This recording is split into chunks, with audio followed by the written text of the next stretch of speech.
तो बहुत देर से। कहाँ हो? पटना में कि घर में? अ, आज आज ही आए हैं सर।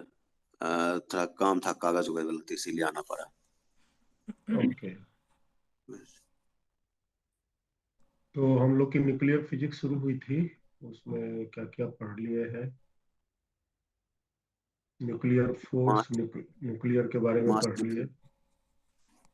न्यूक्लियस का सिंबल, न्यूक्लियस का रेडियस, न्यूक्लियस का वॉल्यूम, उसकी डेंसिटी, मास डिफेंस मास, से शुरू। मास नापने का विधि, एनर्जी इक्विवेलेंस, मास डिफेक्ट।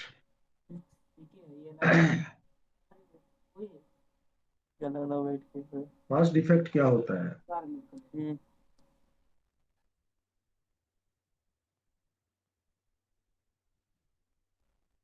मास मेजरमेंट में जो डिफेक्ट हो वही। मास मेजरमेंट में जो डिफरेंस होगा वही? नहीं, नहीं मोहित, ये गलत है।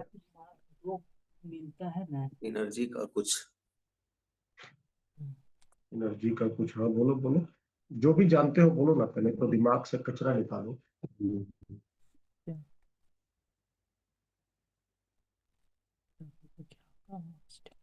मतलब प्रोटॉन भी है, जब टूटता है मास कुछ अलग है। चलो देखो।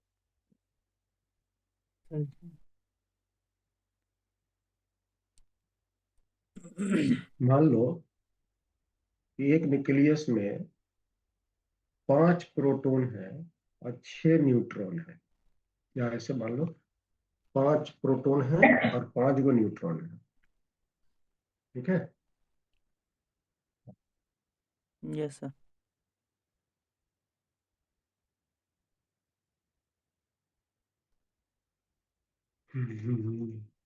एक न्यूक्लियस मान लो कि ये एक प्रोटॉन बनाया। ये प्रोटॉन है। कितने प्रोटॉन हो गए? 5 गो। और ये न्यूट्रॉन है।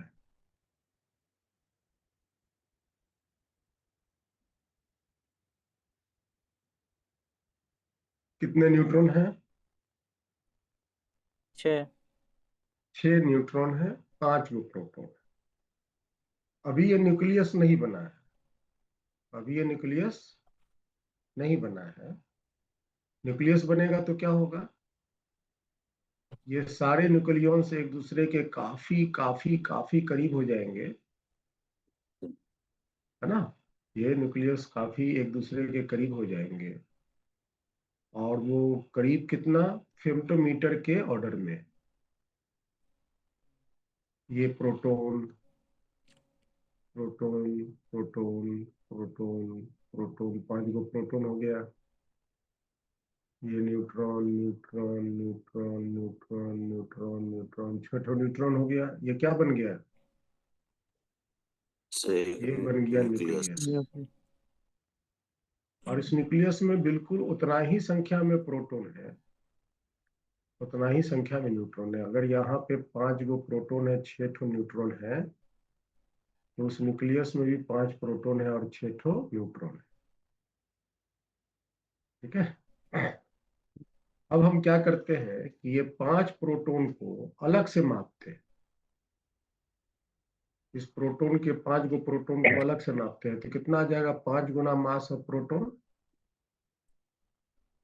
और 6 ठो न्यूट्रॉन को अलग से मापते हैं, तो कितना हो जाएगा? 6 गुना mass of neutron. Yes sir. होंगे ना? Yes sir. Yes sir. Nucleus में 5 गो प्रोटॉन्स हैं और 6 ठो न्यूट्रॉन्स हैं। तो हम सबको अलग अलग मापे हैं। ये क्या है? ये है total mass of individual nucleus. है ना? ये क्या है जी? Total mass. अभी याद आ रहा धीरे धीरे से। Total mass of individual protons and neutrons. और ये इतना ही प्रोटॉन न्यूट्रॉन मिलके ये न्यूक्लियस बना है। तो इस केस में क्या कर रहे हैं कि एक ही साथ सबको नाप दे रहे हैं। It is the mass of nucleus, है ना, मास of nucleus containing 5 proton and 6 neutron.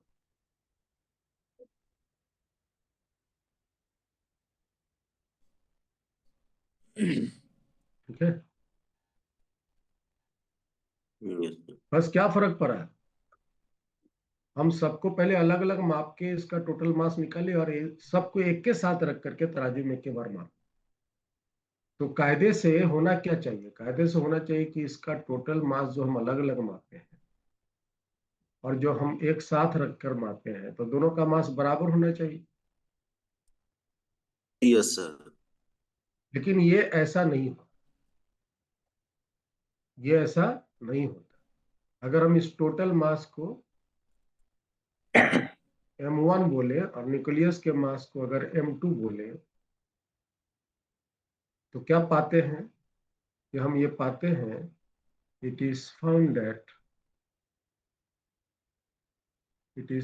That जो इंडिविजुअल न्यूक्लियॉन्स के मास है वो ज्यादा है, और उतना ही संख्या के न्यूक्लियॉन्स से जो न्यूक्लियस बना है उसके total mass m1 is greater then m। बात समझिए।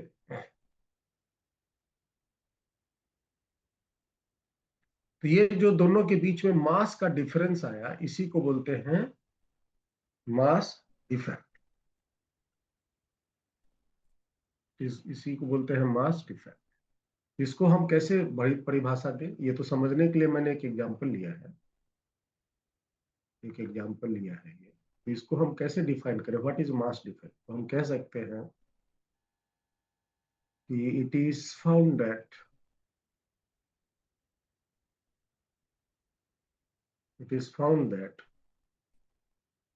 the sum of masses of individual nucleons in free state, जब वो फ्री है, न्यूक्लियस के साथ बंधा हुआ नहीं है, in free state, is greater than, ये सारे के न्यूक्लियस फ्री स्टेट में है, बंधा हुआ नहीं है, तो उनके सारे मास के टोटल वैल्यू जो है वो ज्यादा पाते हैं, greater than the mass of the nucleus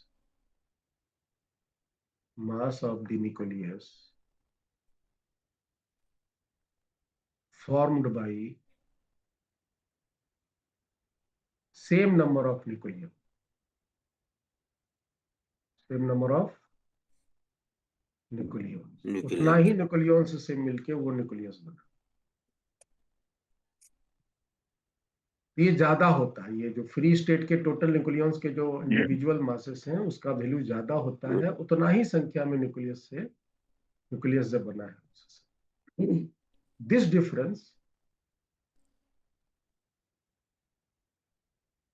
difference is called mass difference. इस डिफरेंस को ही मास डिफेक्ट कहते हैं, इसी को मास डिफेक्ट कहते हैं, and represented as delta M. So अगर हम इसका एक फॉर्मूला लिखें मास डिफेक्ट का, डेल्टा एम का वैल्यू, तो ये क्या होगा, sum of Individual. Mass of sum of mass of protons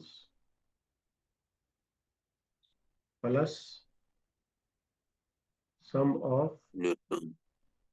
mass of neutrons minus mass of nucleus formed by same number of nucleons. समझ में आया? Yes sir. प्रोटॉन के अलग से मास जोड़ लो, फिर उसके बाद न्यूट्रॉन्स के अलग मास जोड़ लो, दोनों को जोड़ लो, प्रोटॉन की टोटल मास न्यूट्रॉन्स की टोटल मास को जोड़ लो और न्यूक्लियस की टोटल मास को घटा दो, इससे आपको मास डिफेक्ट निकलेगा।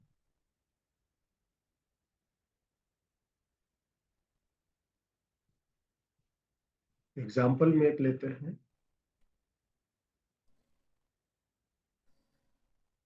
Find the mass defect of A nucleus XAZ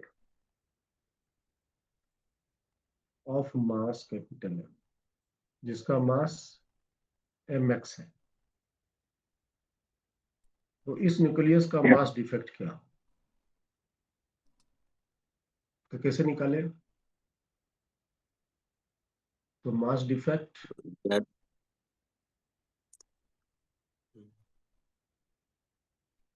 Z इन पहले ही बताओ कि इसमें कितने प्रोटॉन्स हैं?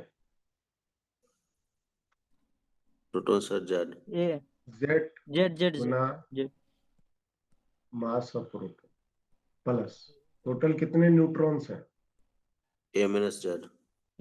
तो A minus Z into mass of neutron. Z total proton का मास जो लिया, टोटल न्यूट्रॉन का मास लिया और माइनस किया न्यूक्लियस का मास, न्यूक्लियस का मास है एम।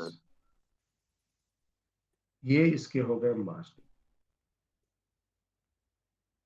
समझ में आया? This is the yes mass sir. Defect, this is the mass defect.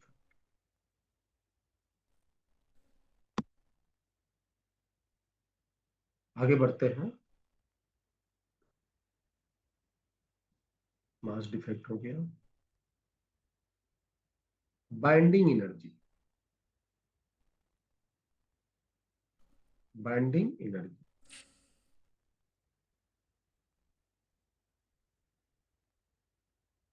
Short में इसको बीई कहते हैं।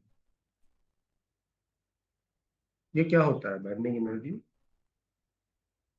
The energy be equivalent to mass defect is called binding energy। Mass defect के इक्विवेलेंट जो एनर्जी होता है उसको कहते हैं बाइंडिंग में। समझ में आया? मास डिफेक्ट के यस सर। इक्विवेलेंट जो एनर्जी होता है उसको कहते हैं binding energy. So binding energy nothing but is delta M into C। This is the binding energy.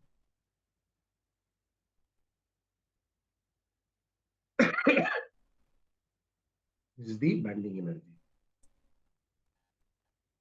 देखो होता है बाइंडिंग एनर्जी पर निकले। Per nucleon, per nucleon. इसका मतलब क्या हुआ? It is the binding energy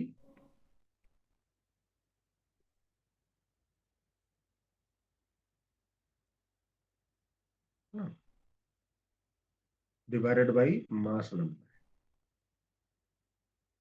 divided by mass number. तो अगर बाइंडिंग एनर्जी पर न्यूक्लियॉन्स अगर निकालनी है तो आप उसका बाइंडिंग एनर्जी निकाल के उसके मास नंबर से डिवाइड कर दीजिए।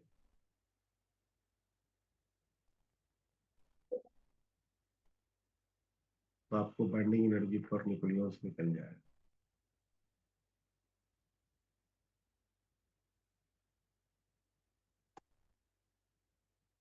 ठीक है?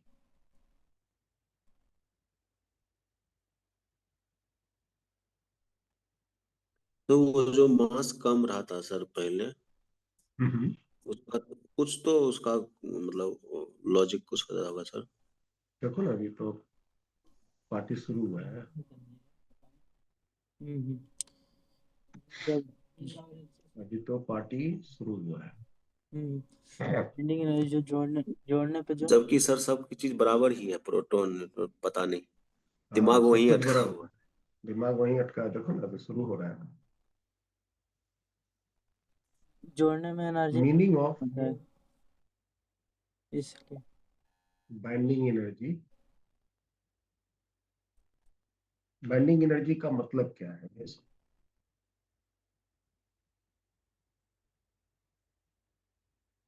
मान लिया जाए कि हम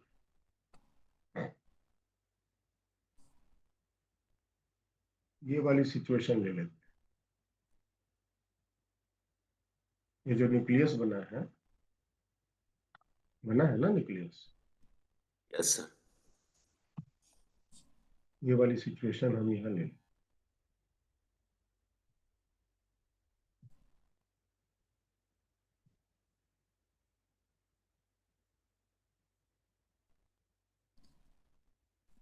सपोर्ट,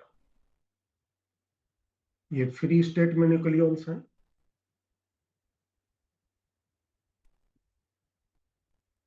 बहुत ध्यान से समझिए, बहुत इजी है। ये nucleons in free state, nucleons in free free state, और ये आपका न्यूक्लियस बना। तो न्यूक्लियस की मास कम हुई। न्यूक्लियस की मास अपने न्यूक्लियस के टोटल मास से कम है, तो इसका मास कहाँ गया? इसका मास बन गया एनर्जी, और वो एनर्जी बनकर यहां से बाहर निकल गई। बात समझ में आया? Yes sir. मतलब कि जब ये न्यूक्लियॉन्स फ्री स्टेट से, जब ये न्यूक्लियस का फॉर्मेशन करेगा, इस फॉर्मेशन में से एनर्जी बाहर निकलेगा। और वो कितनी एनर्जी बाहर निकलेगा?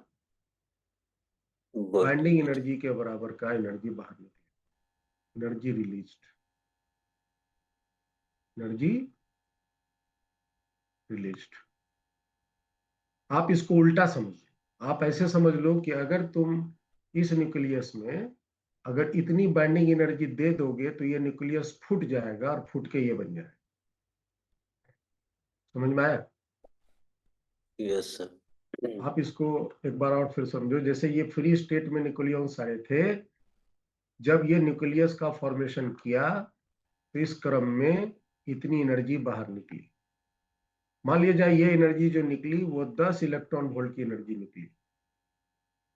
तो 10 इलेक्ट्रॉन वोल्ट की एनर्जी निकलने का मतलब ये हुआ कि फ्री न्यूक्लियॉन्स से न्यूक्लियस बनने में इतनी ऊर्जा उसने छोड़ा, इतनी ऊर्जा उसने छोड़ा। या अगर आप ऐसा कह दो कि अगर हम यही 10 इलेक्ट्रॉन वोल्ट एनर्जी इस न्यूक्लियस में डाल देंगे, तो न्यूक्लियस का मास बढ़ जाएगा। एनर्जी इज, है ना, mass is a form of energy, energy is a form of mass. अगर हम एनर्जी दिए तो क्या दिए? मास दिए। तो ये एनर्जी जब हम इस न्यूक्लियस में डाल देंगे, तो ये न्यूक्लियस फूट जाएंगे, और इसके सारे न्यूक्लियॉन्स जो हैं वो फ्री होकर के फ्री स्टेट में बन जाएंगे। समझ आया? यस इसी की प्रॉपर्टी हमें यहाँ समझनी है। हम क्या क्या बात इसका लिख सकते हैं? पहली बात तो ये लिख सकते हैं कि binding energy of a nucleus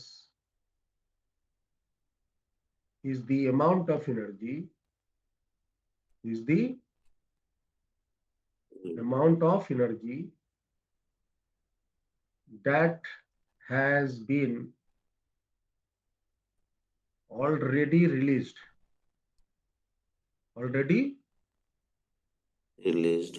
released in the formation, in the formation of that nucleus, वो न्यूक्लियस को बनने में इतनी एनर्जी निकली है। न्यूक्लियस को बनने के लिए एनर्जी चाहिए नहीं, एनर्जी छोड़ता है।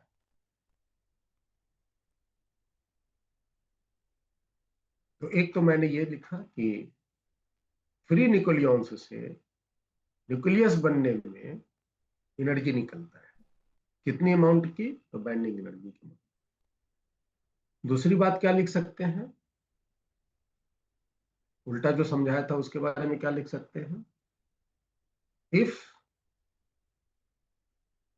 The energy equal to binding energy is given to a nucleus, the nucleons का क्या होगा? वो फिर से फ्री न्यूक्लियस हो जाए स्टेट में। The nucleons will split. The nucleus will split into free nuclei. The nucleus will split. Will split into free nucleons. Foot के वापस फिर वही बन गया। समझ आया? Yes sir. तो इससे हम क्या और कह सकते? इससे हम ये कह सकते हैं कि जितनी ज्यादा बाइंडिंग एनर्जी होगी वो न्यूक्लियस उतना ज्यादा मजबूत होगा। स्टेबल भी होगा। स्टेबल भी होगा, मजबूत होगा। स्टेबल नहीं, यस स्टेबल होने के लिए अलग प्रॉपर्टी है, मजबूत होगा, यस है ना? यस तो more the point. Binding energy,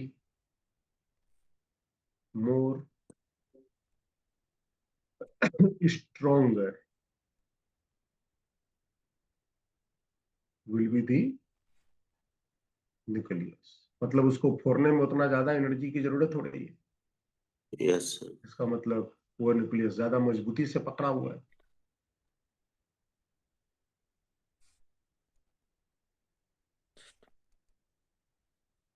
stability का जो मेजरमेंट है वो बाइंडिंग एनर्जी पर न्यूक्लियंस से मेजर किया है। Yes sir. सी का stability of a nucleus is generally measured by binding energy per nucleon. Per nucleon.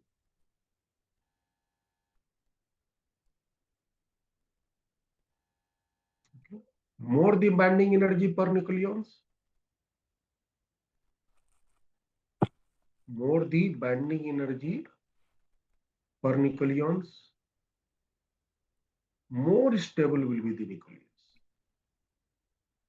More stable will be the nucleus. समझ में आ रहा है? Yes sir.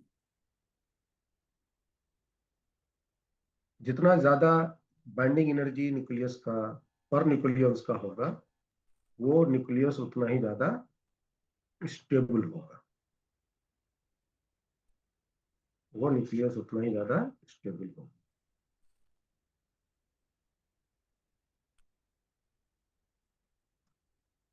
नोट कीजिएगा।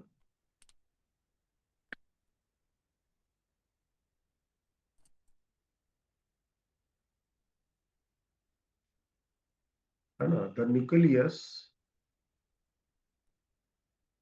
बिस्मथ, उसका एटॉमिक नंबर है 209। नहीं, एटॉमिक नंबर 83 है ना? बिस्मथ का तो नहीं आ मास रहा। नंबर है 209।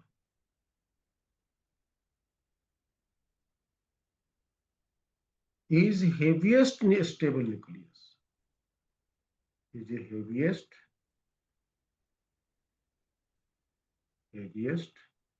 stable nucleus.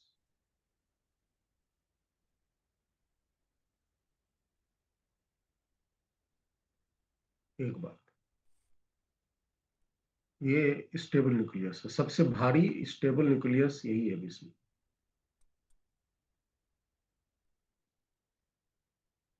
दूसरा, as binding energy per nucleons increases,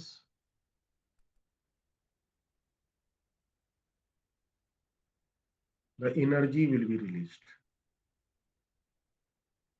Energy will be released. अगर बाइंडिंग एनर्जी बढ़ रही है, इसका मतलब क्या हुआ? एनर्जी निकलने की जो वैल्यू है वो बढ़ रही है। वही निकले हुए एनर्जी को ना बाइंडिंग एनर्जी कहते हैं फ्रेंड्स। Yes sir. अगर बाइंडिंग एनर्जी बढ़ रही है पर न्यूक्लियॉन, इसका मतलब एनर्जी रिलीज्ड की वैल्यू बढ़ रही है। Energy will be released. इसको हम एक ग्राफ से इस तरह से देखें, प्लॉट ऑफ बाइंडिंग एनर्जी पर nucleons versus mass number. Binding energy पर न्यूक्लियॉन्स वर्सेस मास नंबर का जब हम एक टिपिकल डायग्राम ड्रॉ करते हैं,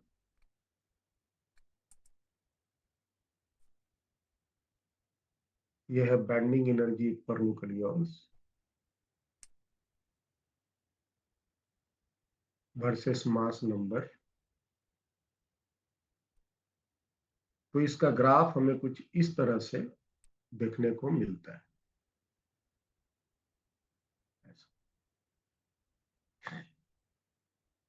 इस तरह से देखने को मिलता है।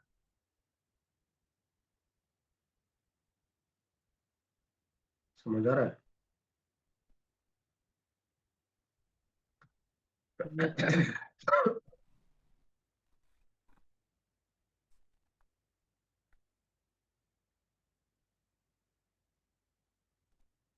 सबसे स्टेबल न्यूक्लियस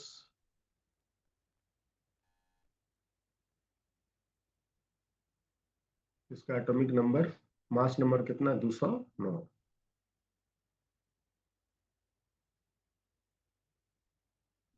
एटॉमिक नंबर है 83। यहां से पहले ये न्यूक्लियस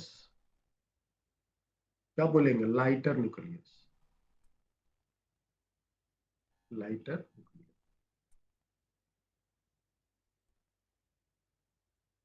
और इसके राइट साइड में इसको बोलेंगे हेवियर न्यूक्लियर।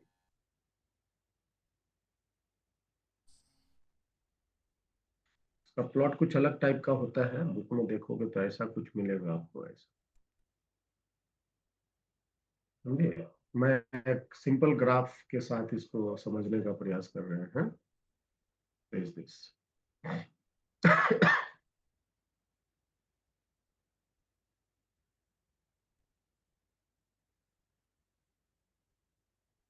अब देखो ध्यान से और समझो इस बात को कि अगर मान लो एक ये हेवी न्यूक्लियस, हेवियर न्यूक्लियस यहाँ होगा ना सबसे लास्ट में, यस ये सर। Heavy nucleus. और अगर ये हेवी न्यूक्लियस स्प्लिट होकर के दो छोटे छोटे न्यूक्लियस में बंटते हैं, तो क्या लग रहा है? बाइंडिंग एनर्जी बढ़ रहा है, घट रहा है पर न्यूक्लियॉन्स?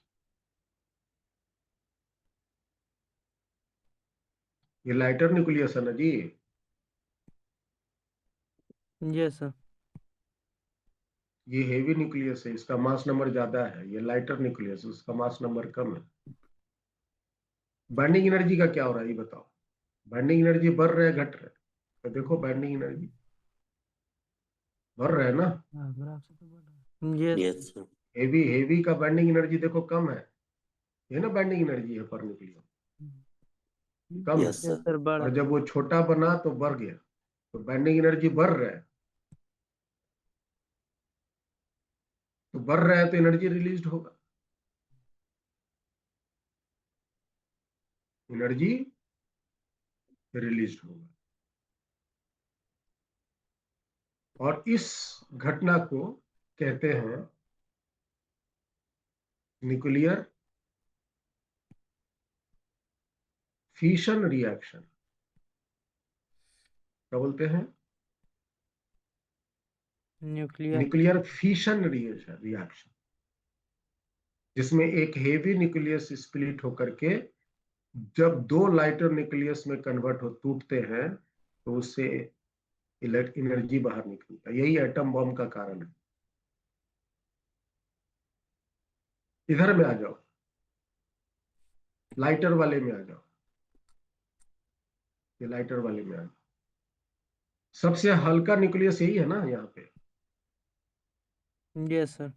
मास नंबर कम है ना। मान लो दो लाइटर न्यूक्लियस ज्वाइंट होकर के एक हेवी न्यूक्लियस फॉर्म करता है, तो क्या हो रहा है? बाइंडिंग एनर्जी बढ़ रहा है कि घट रहा है?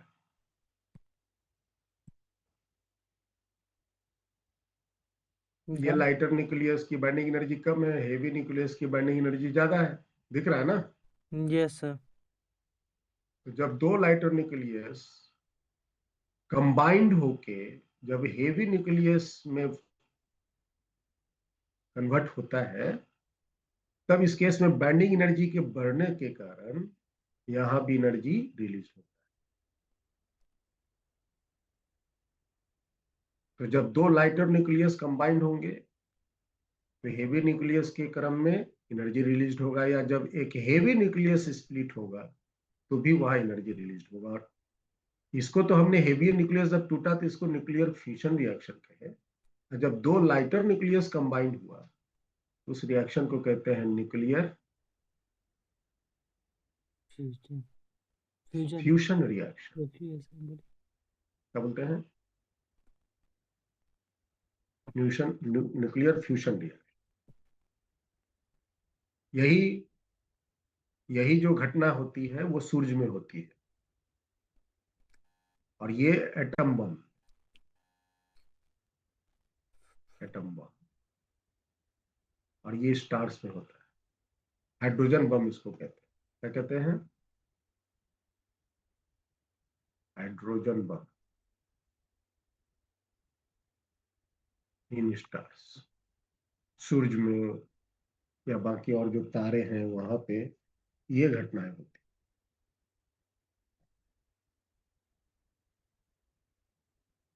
ठीक है। Yes sir. चलो।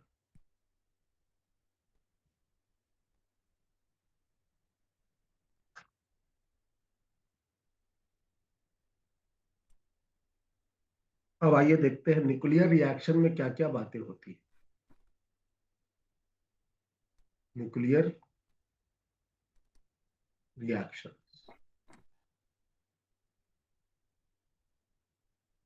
Nuclear fission reaction, nuclear fusion reaction, जो ये रिएक्शंस हैं इसमें क्या क्या घटनाएं होती है। तो in nuclear reactions, nuclear reactions में सबसे पहली बात,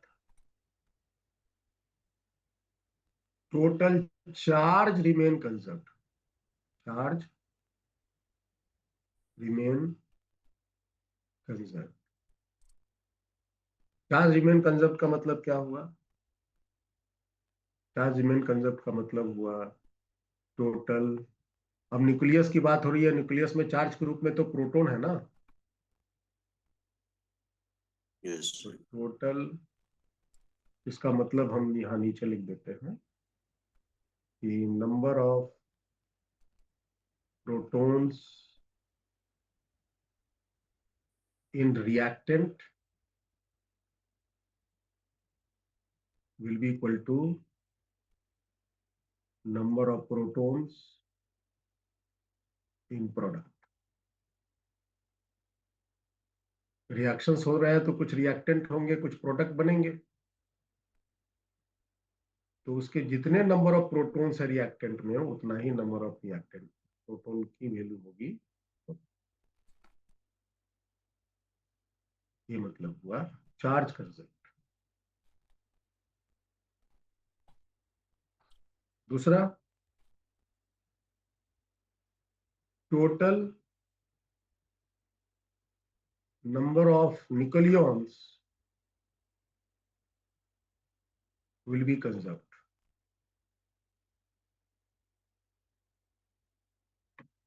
Total number of nucleons will be conserved. मतलब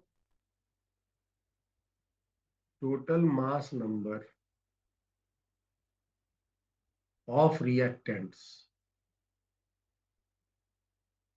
बराबर होगा टोटल, या ऐसे लिखो ना, टोटल मास नंबर लिखना से ज्यादा अच्छा है। Total number of protons and neutrons in reactant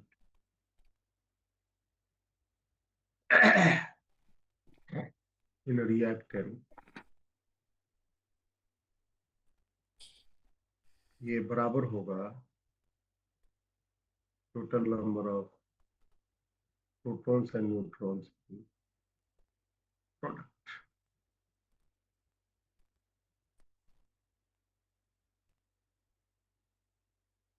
समझ में आया? Yes sir.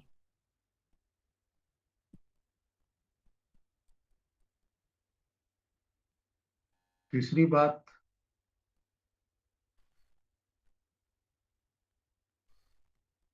Total linear momentum, linear momentum will be conserved. Linear momentum conserve. Total linear momentum reactant के जो वैल्यू जो है, टोटल लीनियर मोमेंटम प्रोडक्ट के जो न्यूक्लियस है वो बराबर होंगे। क्योंकि ये जो न्यूक्लियर रिएक्शंस हैं उसके लिए कोई बाहरी बल नहीं लगाते, एक्सटर्नल फोर्स जीरो। ऐसा क्यों होता है? क्योंकि नेट एक्सटर्नल फोर्स जो है जीरो होते हैं। जीरो।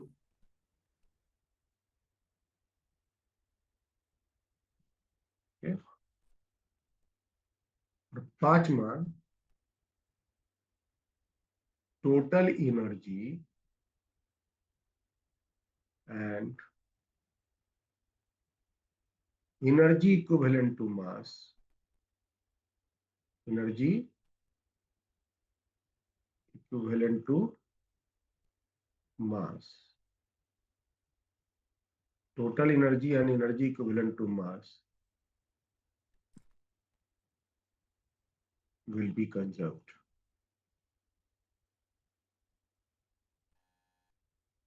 मतलब यहाँ अकेला एनर्जी नहीं है, मास को भी एनर्जी के रूप में लिया गया। मतलब आप कह सकते हैं कि एनर्जी प्लस m इंटू सी स्क्वायर, ये होता है energy equivalent to mass. Yes sir. ये रिएक्टेंट का,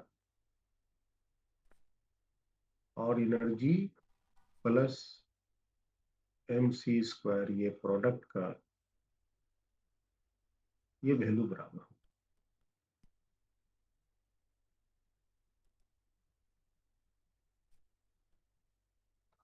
दिस इज न्यूक्लियर रिएक्शन।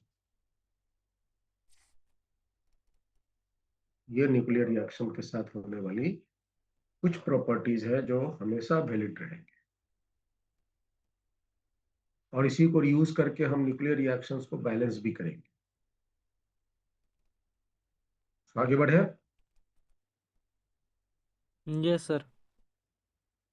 अब ये जो न्यूक्लियर रिएक्शंस में एनर्जी रिलीज होती है उसको हम कैसे कैलकुलेट करेंगे? कैलकुलेशन ऑफ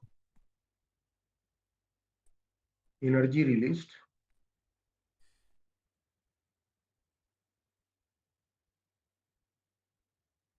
एनर्जी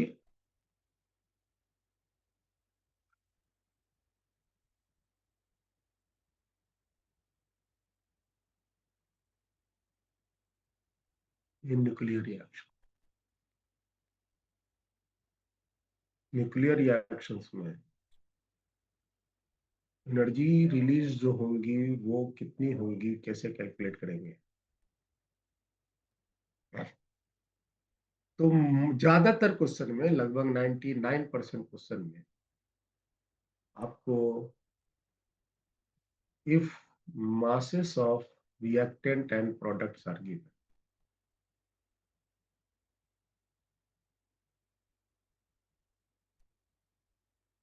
ज्यादातर केस में आपको मास दिया रहेगा। ज्यादातर केस में मास जो दिया रहेगा इन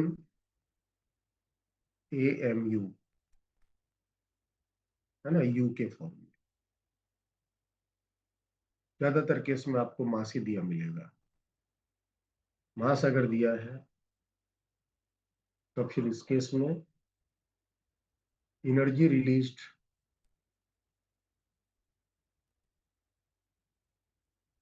का फॉर्मूला होगा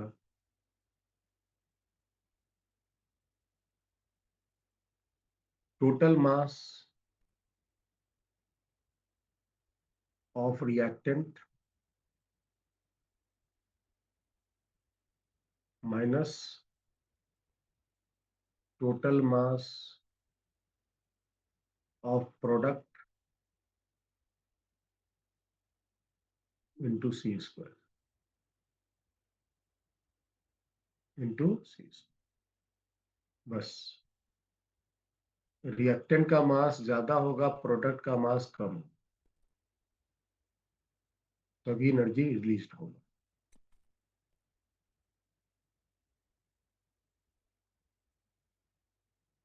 रिएक्टेंट का मास ज्यादा होगा, प्रोडक्ट का मास कम होगा, तभी एनर्जी रिलीज होगा। इस रिएक्टेंट को बोलते हैं इनकमिंग मास। क्या बोलते हैं? इनकमिंग मास। इनकमिंग मास।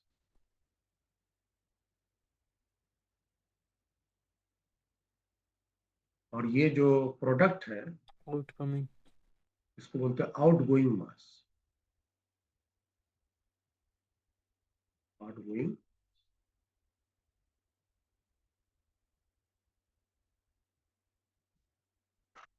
और ये जो एनर्जी रिलीज की बात हो रही है इसको हम लोग क्यू वैल्यू भी कहते हैं। कौन value? Q value. Q value भी कहते हैं।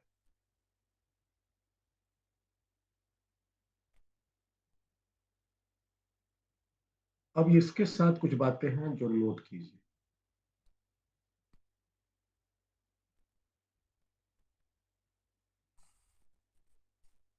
अगर एनर्जी रिलीज्ड का जो ये फॉर्मूला आप यूज किए और इसका वैल्यू आपको पॉजिटिव आया, क्या आया भाई? पॉजिटिव। पॉजिटिव आया। इसका मतलब क्या समझेंगे? जैसे एक एग्जांपल ले लेते हैं, तब उसके बाद मैं इसके बारे में। मान लीजिए मान लीजिए कि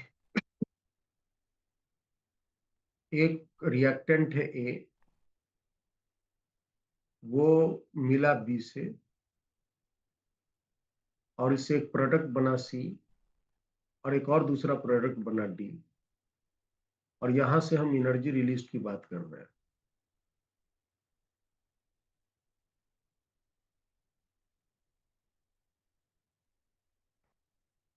ये जो एनर्जी रिलीज होगा वो कितना के बराबर, कैसे निकालेंगे? रिएक्टेंट का मास मतलब ए का मास प्लस बी का मास, ये हो गया रिएक्टेंट का मास। -C। फिर उसके बाद माइनस सी का मास यस सर। माइनस डी का मास, हम्म, ये हो गया प्रोडक्ट का मास को घटा दिया इंटू सी स्क्वायर।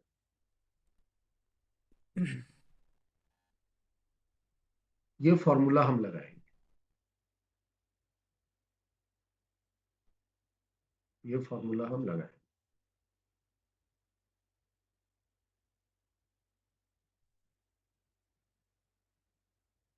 ये हो गया इनकमिंग मास जो आए आपस में कंबाइन होने, ये हो गया आउटगोइंग।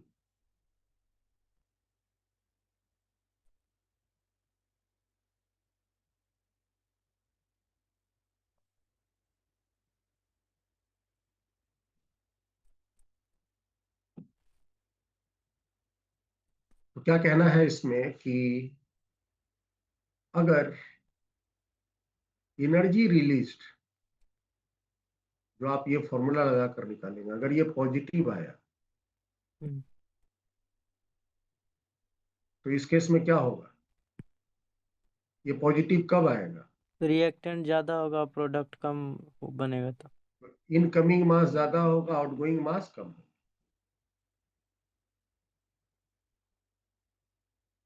और इस रिएक्शंस को बोलेंगे एक्सोथर्मिक। क्या बोलेंगे? एक्सोथर्मिक। एक्सोथर्मिक।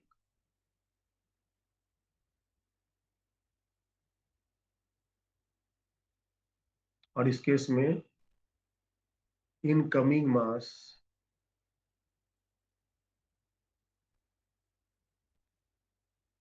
ज्यादा होगा आउटगोइंग मास का।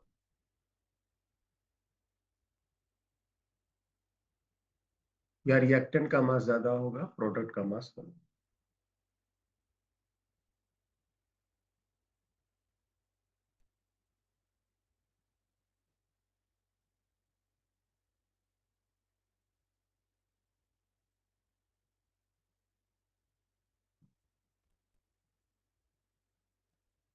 अगर ई रिलीज्ड निगेटिव है,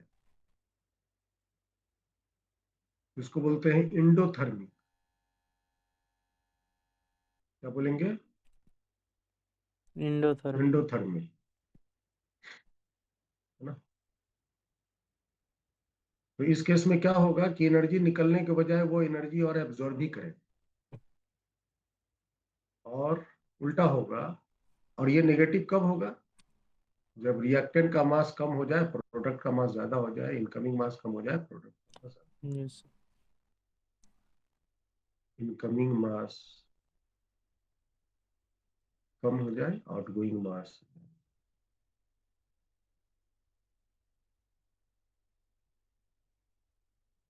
इसकी ये कहानी बनेगी भाई साहब। समझ में आया प्रिंस?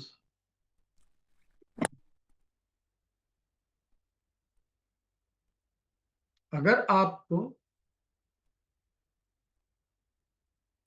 इफ बाइंडिंग एनर्जी या बाइंडिंग एनर्जी पर nucleons are given of reactant and product are given। मास नहीं दिया है, मास की जगह क्या दिया है? Binding energy energy. दिया है। क्या करेंगे? तो फिर इस केस में एनर्जी रिलीज का जो फॉर्मूला होगा, total binding energy, total binding energy of product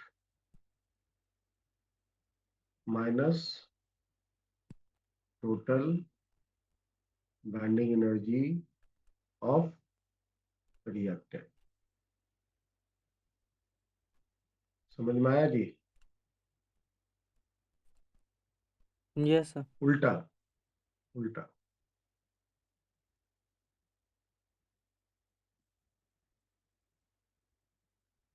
उल्टा।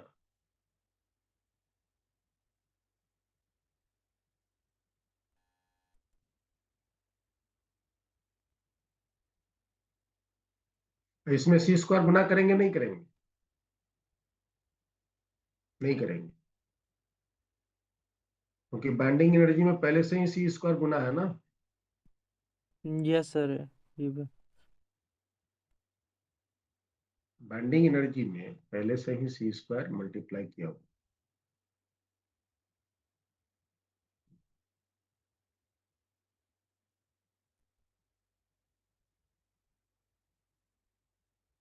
ठीक है, तो ये एनर्जी निकालने के दो दिए गए डाटा के अनुसार मेरे पास तरीके हैं। ज्यादातर केस में 99% केस में आपको रिएक्टेंट और प्रोडक्ट के मास मिलेंगे, और इस तरह से घटा करके हम रिएक्टेंट के टोटल मास में प्रोडक्ट के टोटल मास को घटाकर उसमें सी स्क्वायर में, और अगर बाइंडिंग एनर्जी मिल जाए तो फिर हम प्रोडक्ट के बाइंडिंग एनर्जी को रिएक्टेंट के बाइंडिंग एनर्जी से सिंपली घटा। तो बाइंडिंग एनर्जी वाला जो प्रॉब्लम होगा बड़ा इजी होगा कैलकुलेशन करने में, कोई ज्यादा दिक्कत नहीं। आगे बढ़े जी। यस अब सर। आइए रिएक्शंस पढ़ते हैं। Nuclear fusion reaction. Nuclear fusion reaction, ये क्या होता है? When A heavy nucleus splits into two lighter nuclei, the energy is released. Energy is released. This process is called, इस प्रोसेस को कहते हैं न्यूक्लियर फ्यूशन रिएक्शन, जिसमें एक हेवी न्यूक्लियस टूट के दो लाइटर न्यूक्लियस में बनता है। अब ये कैसे होता है, तो इस बात को समझो थोड़ा ध्यान से। When a slow moving thermal neutron is bombarded to a heavy unstable nucleus. Unstable nucleus, heavy unstable nucleus में क्या बातें होती है मालूम है? There is heavy unstable nucleus में क्या होता है? टूट जाएगा। तो उसमें there is a large difference in protons and neutrons.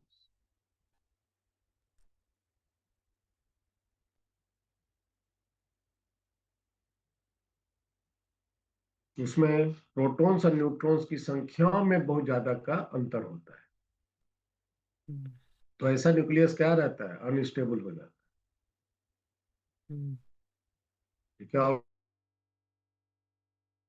उसको डाल देते न्यूक्लियस में, और ज्यादातर हेवी न्यूक्लियस तुम जब देखोगे उसमें न्यूट्रॉन्स की संख्या ज्यादा होती है in comparison to proton. Like uranium 92 238, uranium 92 235, समझे?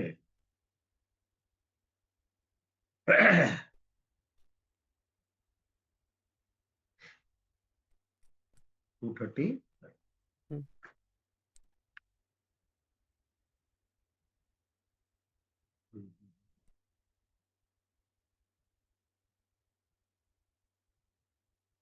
थोरियम भी है आंसर। थोरियम है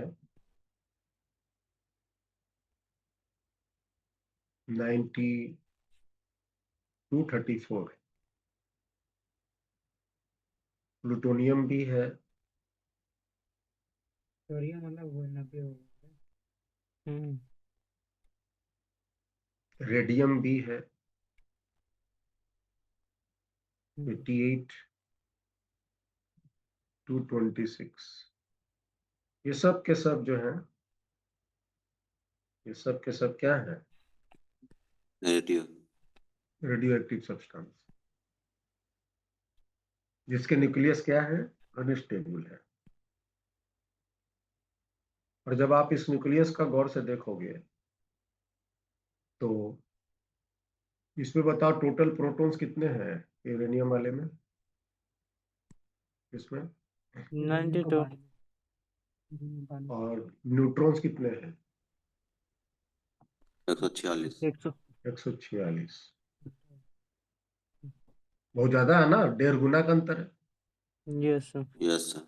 इसमें भी देखो लगभग 1.5 गुना का अंतर है। इसमें देखो, इसमें भी 1.5 गुना का अंतर है।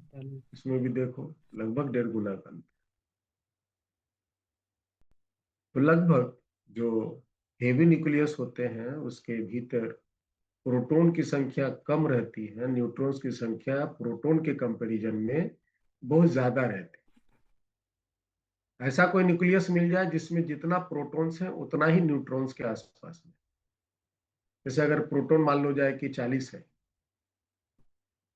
और न्यूट्रॉन भी मान लो कि 40 नहीं 41 है, 42 है, या 39 है, या 38 है, बहुत ज्यादा का अंतर नहीं है। तो ऐसा न्यूक्लियस जो है जनरली क्या रहते हैं? तो स्टेबल रहते हैं। ऐसा न्यूक्लियस जनरली क्या रहते हैं? स्टेबल रहते हैं। लेकिन जिसमें दोनों के बीच का डिफरेंस बहुत ज्यादा होता है तो वैसा न्यूक्लियस पहले से अनस्टेबल है, मतलब कि पहले से ही टूटने टूटने के कगार पर है, और ऊपर से हम उसके भीतर में डाल दिए बाहर से और एगो न्यूट्रॉन, ऊपर से हम बाहर से ला के डाल दिए एक और न्यूट्रॉन। बस समझ में आया? यस। जैसे कि एक न्यूक्लियस देखिए ये वाला है, ये न्यूक्लियस है, इसमें भर भर के प्रोटॉन्स न्यूट्रॉन्स है। न्यूट्रॉन्स की संख्या बहुत बहुत ज्यादा है in comparison to proton.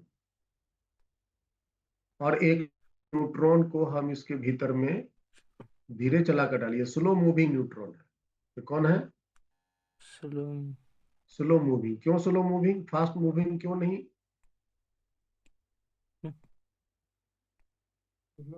Fast moving होगा तो ये न्यूक्लियस से तो छेद करके बाहर निकल जाएगा ना, यस सर। ब्लास्ट कर दो। जबकि उसको स्लो इसलिए चलाते हैं कि ताकि भीतर में रह जाए, और रह करके भीतर में और न्यूट्रॉन्स की संख्या बढ़ा दे। प्रोटॉन तो उतना ही रहेगा जितना है। यस। जैसे कि मान लिया जाए कि ये यूरेनियम 92 235, ये वाला यूरेनियम मान लिया हम ले लिए। इसमें बताओ कितने प्रोटॉन है 92। और न्यूट्रॉन कितने हैं? 146। हम्म 43। Sorry sir. 143। 143 है, 143। 143 है, यस। और इसमें हम न्यूट्रॉन बाहर से इसमें डाल दिए तो 143 से 144 हो जाएगा ना। Yes sir. Yes sir. तो 143 से पे ही ये पहले से ही आग लगल है भीतर भीतर में, और ऊपर से जब एक और न्यूट्रॉन डाल देंगे तो आग में घी का काम करेगा ना वो। Yes sir. और ये न्यूक्लियस जो है और पहले से ज्यादा अनस्टेबल हो जाएंगे, और इसकी स्थिति अब टूटने के कगार पर, ऐसे मतलब कि ये पहले बल्ज होने के बाद ये कुछ इसके प्रोटॉन्स न्यूट्रॉन्स एक पार्टी बना लेगा और कुछ प्रोटॉन न्यूट्रॉन्स एक दूसरा पार्टी इधर बना लेगा, और फिर ये दोनों के दोनों जो हैं अलग अलग हो जाएंगे। थोड़े क्षण के लिए इसका मुंह खुलेगा, yes, थोड़े क्षण के लिए इसका जो ये मुंह है वो खुलेगा, इसको कप एंड कोन स्थिति बोलते हैं, और फिर मुंह बंद हो जाएगा। और उस समय दो से लेके 3 ठो न्यूट्रॉन जो हैं वो बाहर निकलेंगे। ये घटना है।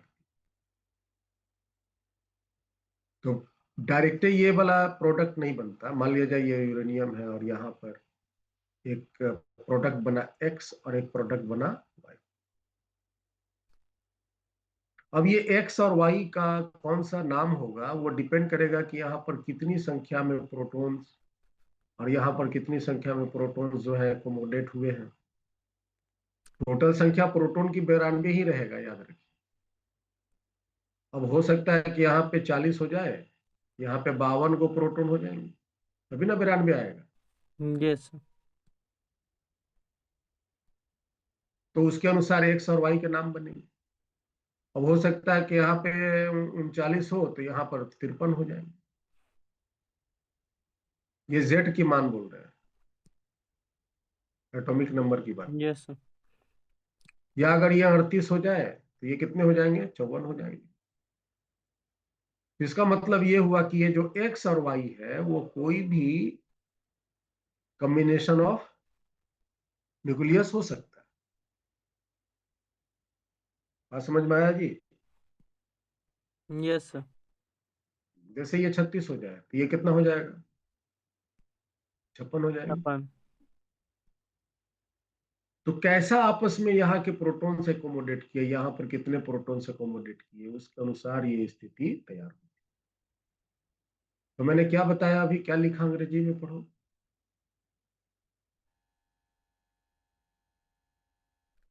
when a slow moving thermal neutron is bombarded to a heavy unstable nucleus, like this, there is it blast. the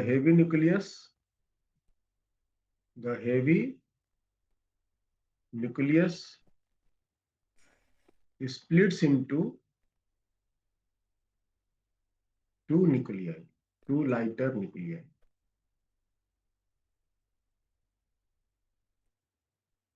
है ना। वो दो हल्के न्यूक्लियाई में कन्वर्ट करेंगे। इसको फ्रैगमेंट भी कहते हैं। क्या बोलते हैं? फ्रैगमेंट्स भी कहते हैं। तो वो कोई एलिमेंट भी हो सकता तब फिर सर वो कोई भी कॉम्बिनेशन में हो सकता है। बस द टू न्यूक्लियाई जो बने हैं या जो फ्रैगमेंट बने हैं, है ना, मे बी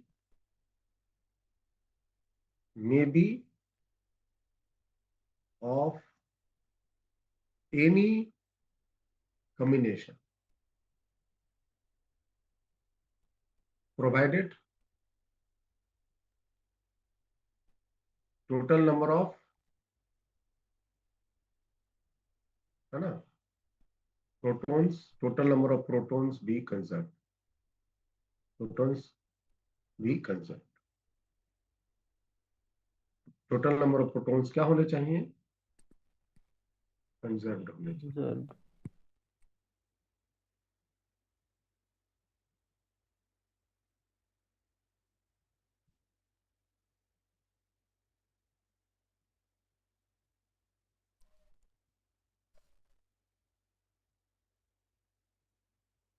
समझ में आया? Yes, जैसे यस हम सर। यहाँ पर एक रिएक्शन के साथ इसको समझने का प्रयास करते हैं। जैसे मैंने क्या लिया हुआ, यूरेनियम लिया है ना, 92 235, 92 235। इसमें मैंने क्या डाल दिया? न्यूट्रॉन डाल दिया। क्या डाल दिया? neutron. न्यूट्रॉन का बताइए तो एटॉमिक नंबर कितना है? नहीं, न्यूट्रॉन का एटॉमिक नंबर बोलो। 0। ये सर यस सर। और मास नंबर कितना है? 1। 1। न्यूट्रॉन मास नंबर में गिनती होता है ना जी। ये सर यस अब इससे मान लो कि ये दोनों बना, न्यूट्रॉन का एक 36-56 की बात कर रहे हैं, तो 36 का एटॉमिक नंबर वाला कौन मटेरियल है? क्रिप्टन। Yes sir. क्रिप्टन 36 में आता है ना। ये सर और मास नंबर ले लिया 93। और ये 56 का बेरियम। ये वेरियम। ये हो गया 56। और ये हो गया आपका कितना? इधर से मान लो 2 ठो न्यूट्रॉन निकाल दिए तो 3 ठो निकाल दिए तो 3 ठो निकालेंगे तो कितना बचेगा? 140। 140 प्लस 3 न्यूट्रॉन। देखो तो बैलेंस हुआ।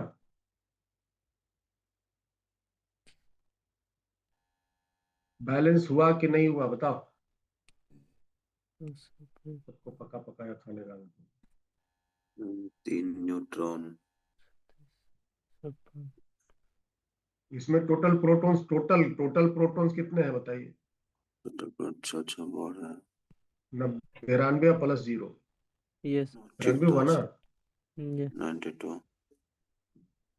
और टोटल न्यूक्लियॉन्स कितने हैं?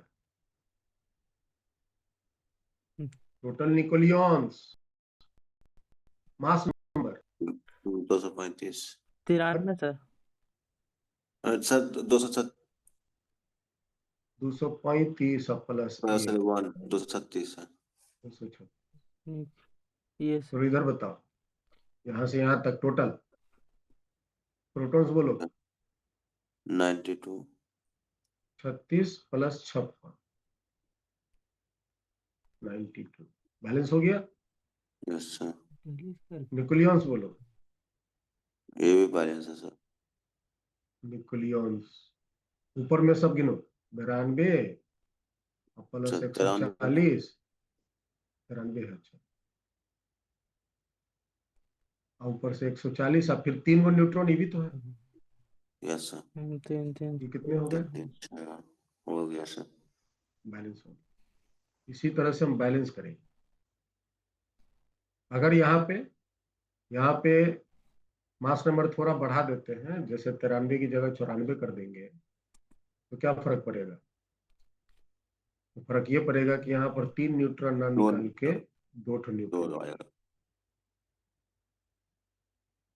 अब ये सब कुछ सही नहीं। है, यहाँ ये सब सही है। समझ ला। यस यस सर ये तो भाई एटम बम की, ये तो आपकी न्यूक्लियर फिशन रिएक्शन की कहानी है।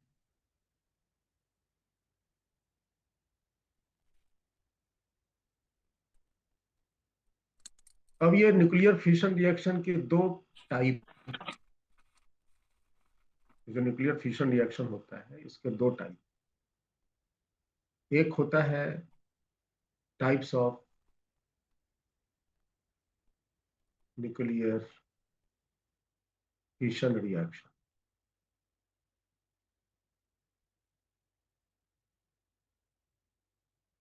एक कहलाता है अनकंट्रोल्ड अनकंट्रोल्ड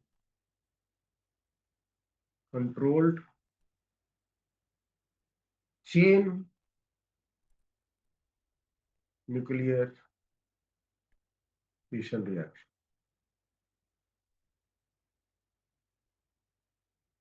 इसी को कहते हैं एटम।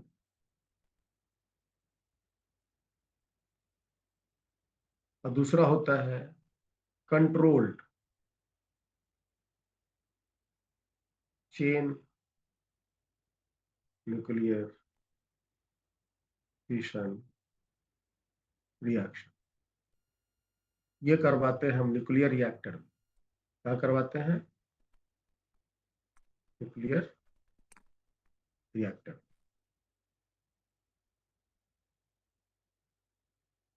अनकंट्रोल ऐसे ही हवा में फोड़ दिया उसको। अच्छा, एक बात और यहाँ पे बताना भूल गया, ये जो टूटा ये जो टूटा यूरेनियम जब न्यूट्रॉन से बम्बार्ड हुआ, ये जो 2 ठो बना और 3 ठो न्यूट्रॉन निकला, साथ में एनर्जी भी निकलता है। Yes sir. साथ में एनर्जी भी निकलता है गामा रेडिएशन। और प्लस गामा रेडिएशन भी होते हैं।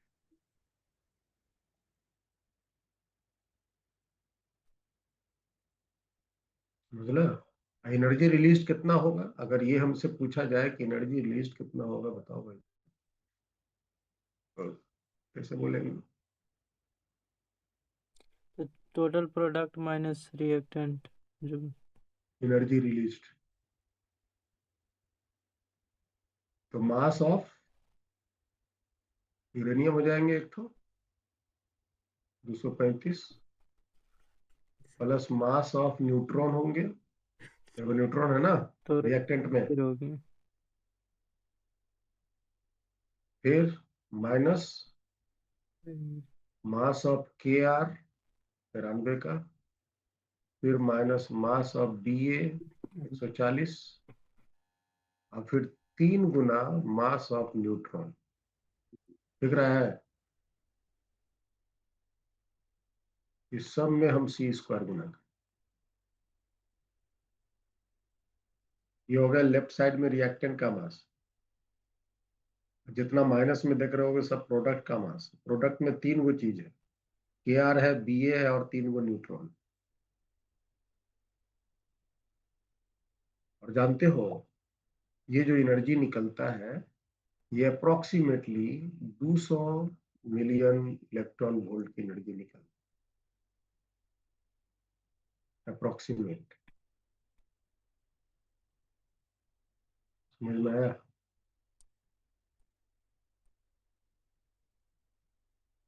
एक यूरेनियम फूटेगा तो इतना एनर्जी, एक यूरेनियम फूटेगा तो इतना एनर्जी। और ये हम अपने मन से नहीं, आपको यूरेनियम का मास सब निकल जाएंगे, बुक में दिया हुआ है, न्यूट्रॉन का मास बुक में, के आर का मास, बी ए का मास, सब मास दिया हुआ, आप उसमें डाल दीजिए, कैलकुलेट कीजिए। अप्रोक्सीमेटली 210 के आसपास में, 210 से 205, 200 और 210 के बीच में, प्लस माइनस 10 मान लीजिए, यही एनर्जी निकलते हैं। 200 million electron volt plus minus 10 की एनर्जी रिलीज होती है एवरी फिशन। हर एक यूरेनियम जब टूटेगा तो इतनी एनर्जी। ठीक है जी, यस सर। आज यहीं तक रखते हैं प्रिंस। ओके।